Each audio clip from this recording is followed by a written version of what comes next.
오늘 또 주신 말씀 속에 큰 은혜가 함께 하시고 또 하루 종일 이 말씀 품고 여러분 삶에 큰 기쁨이 넘치시기를 축복합니다. 12장에는 많은 말씀들이 기록이 되어 있습니다. 앞부분에는 읽은 부분에는 안식일에 대한 문제, 그리고 곧 이어서 9절부터 21절까지는 안식일에 손 마른 자를 고치신 그런 얘기, 또 22절부터 37절까지는 바알세불과 그 성령, 귀신의 왕, 그러니까 우리 예수님께서 귀신을 쫓아냈는데 그 귀신의 왕 바알세불을 힘입지 않고는 어떻게 그런 일이 있을 수 있느냐, 이 바리새인들과 함께 논쟁하는 이런 말씀이 기록이 되어 있습니다. 그리고 38절 이하에 쭉 보면은 기적을 요구하는 세대에게 요나의 표적밖에 보일 것이 무엇이 있느냐, 예수님께서 39절에 보면은 그렇게 말합니다. 요나의 표적밖에 보일 것이 없다. 다시 말하면은 요나가 3일 동안 물고기 배 속에 있다가 구출되어서 니느웨 사람들에게 다시 나타난 것처럼 우리 예수님도 3일 만에 부활해서 하나님의 아들로 나타날 것이라고 하는 예수님의 부활의 메시지를 가장 귀한 표적으로 예수님이 말씀해 주시는 그런 뜻깊은 메시지가 담겨져 있습니다. 그래서 오늘 아침에는 이런 내용들을 가슴에 두고 중심적으로 살펴볼 것은 손 마른 자를 고치시는데 그 바알세불 귀신의 왕을 힘입었다고 하는 이런 예수님에게 도전하는, 말로 도전하는, 여러 가지 악한 말을 하는 이 바리새인들 간의 이 사람의 이 언어의 문제, 대화의 문제를 통해서 주시는 교훈을 중심해서 말씀을 드리겠습니다. 그 사람의 인격은 그 사람의 언어가 좌우하는 것입니다. 말은 사람에게 주어진 특별한 은혜입니다. 그런데 말은 그 사람의 됨됨이에 따라서 선하게도 악하게도 나타날 수 있다. 그래서 말이 참으로 중요해요.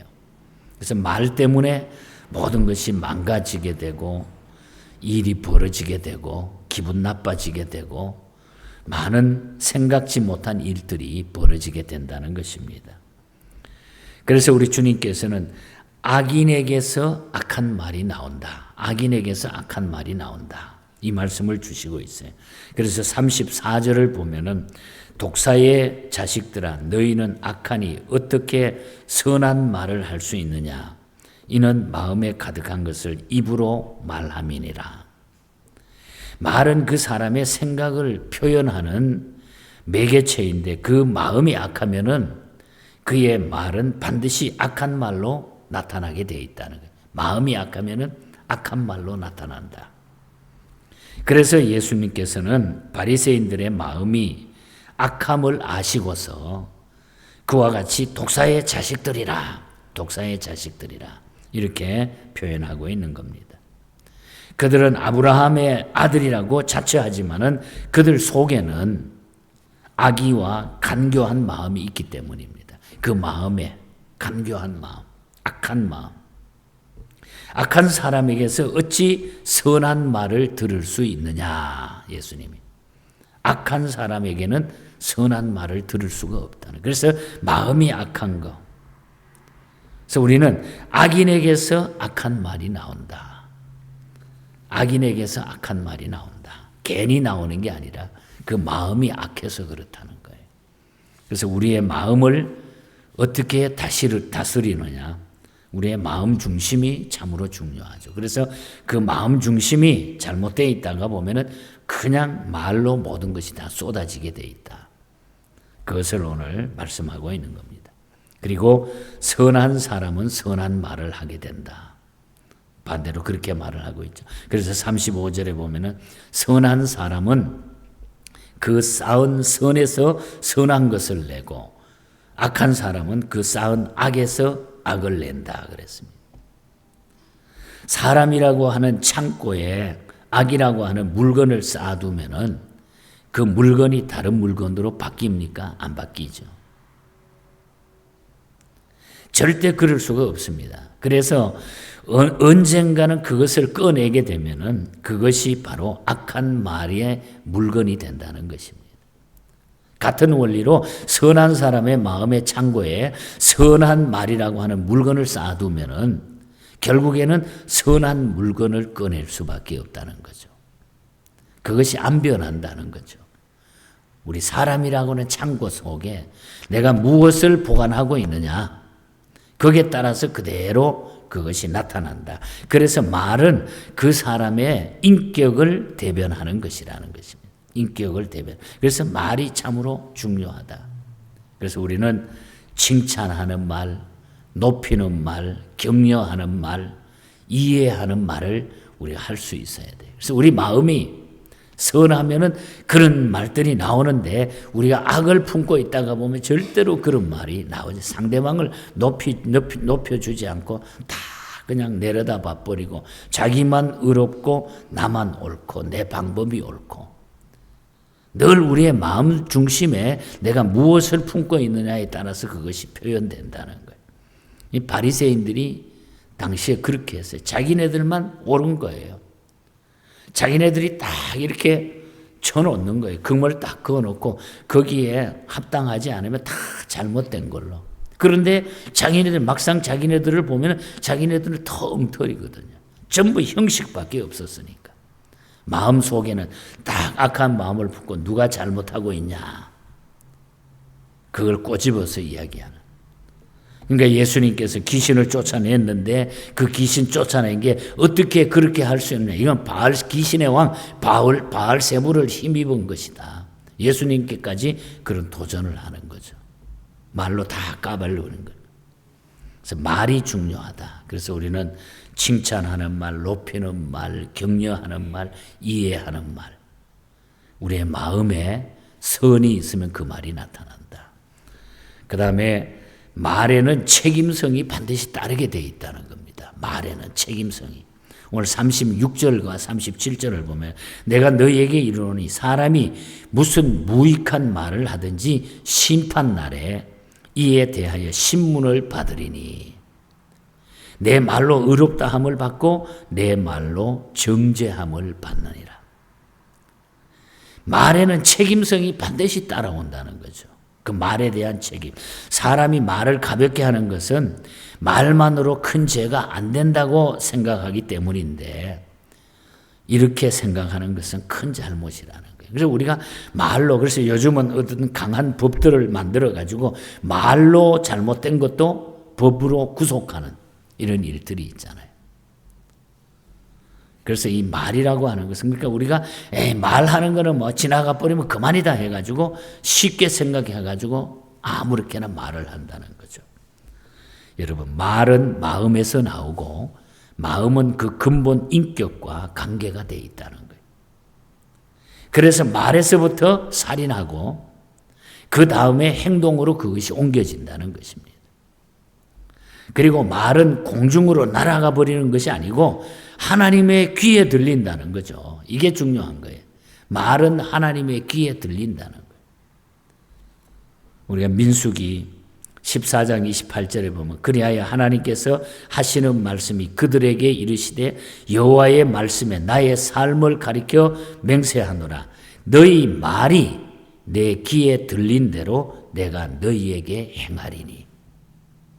하나님의 귀에 다 들린다는 거예요. 그래서 하나님께서 내 귀에 들리는 대로 내가 행해 주겠다. 내가 그대로 해 주겠다. 말의 책임이 얼마나 무서운가를 말씀하고 있죠. 그래서 이스라엘 백성들이 못 살겠다 하면 못 살게끔 만들었고 말에 대한 그대로 하나님이 이루게 만들었다. 그래서 말이 참으로 중요하죠.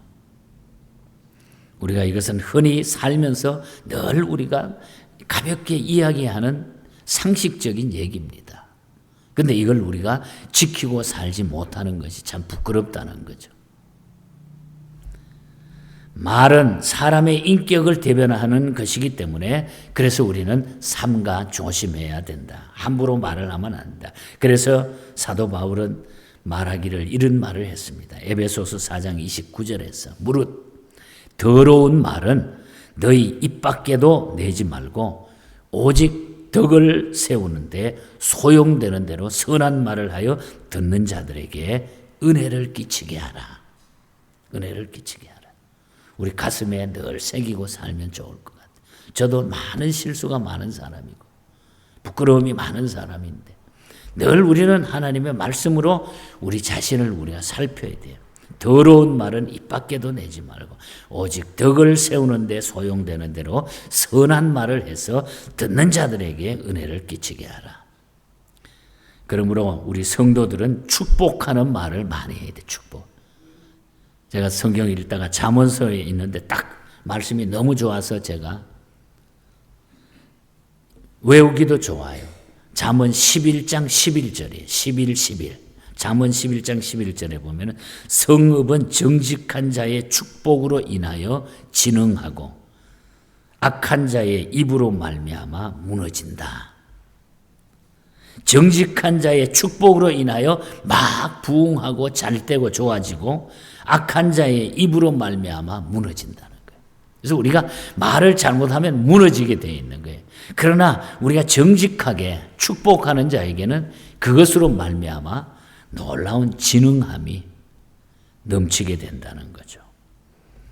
또 베드로전서 3장 10절에 보면은 생명을 사랑하고 좋은 날 보기를 원하는 자의 혀를 금하여 악한 말을 그치며 그 입술로 거짓을 말하지 말고 악에서 떠나 선을 행하라. 악에서 떠나 선을 행하라. 그래서 오늘 아침에 우리가 결론적으로는 사람과 언어, 이 삶은 바로 우리가 성결한 삶을 요구하고 있다는 거예요. 우리 하나님 앞에 성결한 삶이 중요하다. 경건 생활을 바로 하지 않으면은 우리가 늘 말의 실수가 늘 많이 일어난다는 거죠. 그래서 오늘 37절에 내 말로 의롭다 함을 받고 내 말로 정죄함을 받으리라. 내 말로 인해서 우리는 의롭다 함을 받게 되는 거고 내 말로 정죄함을 받게 된다. 그래서 우리가 하나님 앞에 살아가면서 이것이 잘 컨트롤되면은 주변에 많은 환경을 내가 변화시키고 또 많은 사람들에게 용기도 줄 수 있고 많은 사람에게 행복을 줄 수 있어요. 제 친구 목사님 가운데 언제나 이 대화하는 보면은 뭐 별로 이렇게 뛰어난 분이 아닌데도 그러니까 말도 잘하는 분도 아닌데도 불구하고 늘 상대방을 기분 좋게 해주는 거예요. 칭찬해 주는 거예요. 칭찬. 별것도 아닌 건데 높여주는 거예요. 그러니까 그것 때문에 다 기분이 좋은 거예요. 분위기가 좋아지는 거예요. 제가 오렌지 카운티에 전도사 생활하면서 부목사 생활할 때 오렌지 카운티 한인교회 제가 찬양대 지휘하고 있을 때 그때 찬양대 우리 총무를 맡아가지고 나중에 찬양대 대장도 하신 정재훈 장로님. 우리 나사에 아주 유명하잖아요. 자랑스러운 한국인으로 뽑혔던 분이잖아요. 정재훈 장로님 여러분 아실 거예요. 나사의 그 히러 장치를 개발해가지고 아주 떴던 이 장로님은 그 교회에서 지금도 그래. 가끔 제가 연락도 하고 그 교회 설교하러 가 만나기도 하는데 지금도 그래. 늘 사람들에게 그냥 기분 좋게 만들어. 말로 기분 좋게. 긍정적이고 기분 좋게 만들어줘. 말 한마디. 그분 앞에 서면은 뭐 안 되는 게 없는 것 같아. 모든 사람들이 다 좋아해져. 우리가 이 말은 그만큼 중요한 겁니다. 그래서 우리는 이것을 위해서 늘 하나님 앞에 내 자신의 성결한 삶이 이루어지지 않으면은 이게 불가능한 거예요. 그래서 우리는 하나님 앞에 저는 그래서 윌리엄 롱스테프 목사님, 영국의 목사님이 60세에 작시한 찬송가 가사 참 좋아해요. 너 성결케 위해 늘 기도하며 너 주 안에 있어 늘 성경 보고 온 형제들 함께 늘 사귀면서 일하기 전마다 기도하라. 이것이 우리의 삶이 되면 돼요. 성결하기 위해서 기도하고 주 안에 있어서 성경 보고 형제들하고 잘 사귀고 일하기 전마다 기도하고 이런 성결한 삶이 결국은 내 언어의 표현이나 모든 삶에서 나타나게 된다는 거죠. 이게 그리스도인의 지혜로운 삶이라는 거예요. 아버지여 나의 마음을 맡아주관하시고 완악하고 교만한 것 변케 하여 주소서. 4절 가사의 216장도 그러잖아요. 구세주의 흘린 피로 죄를 씻어버리고 성령으로 하늘길에 나를 인도하소서. 우리의 이 성결함이 결국은 모든 것에 아름다운 열매를 맺어가게 만들어주신다. 그래서 우리 성도의 삶은 성결한 삶이 돼야 돼요. 교만해져가지고 자기 이상 없는 것처럼 탁 생각해 자기를 자랑하고 뽐내고 자기를 표현하기 위해서 살아가는 이런 것들을 우리가 다 내려놓는 것이 그리스도인의 성결한 삶이라는 것입니다. 그래서 이것이 전부 말로 표현이 된다는 거죠. 말로 표현. 그래서 우리는 하나님 앞에 살아가면서 우리 이것이 잘못되는 것이 결국은 하나님을 대적하게 되는 것이고 예수님께 도전하게 된다는 거예요. 바리새인들처럼. 우리 주님이 그래서 이 문제를 우리에게 말씀해 주고 계시는 것입니다. 선한 사람, 악한 사람, 뭐 별 차이가 없는 거예요. 우리 마음에서 다 나오게 돼 있다. 마음에서. 마음 중심에 주님의 마음을 품고 저와 여러분들이 기분 좋게 그냥 근심 걱정 없이 내려놓으면 다 해결이 되는데 이상하게 그거 붙들고 아무것도 아닌데 이런 믿음으로 우리 하나님 앞에 부끄럽지 않는 삶을 살아갈 수 있기를 주님 이름으로 간절히 축복합니다. 하나님 아버지 감사합니다.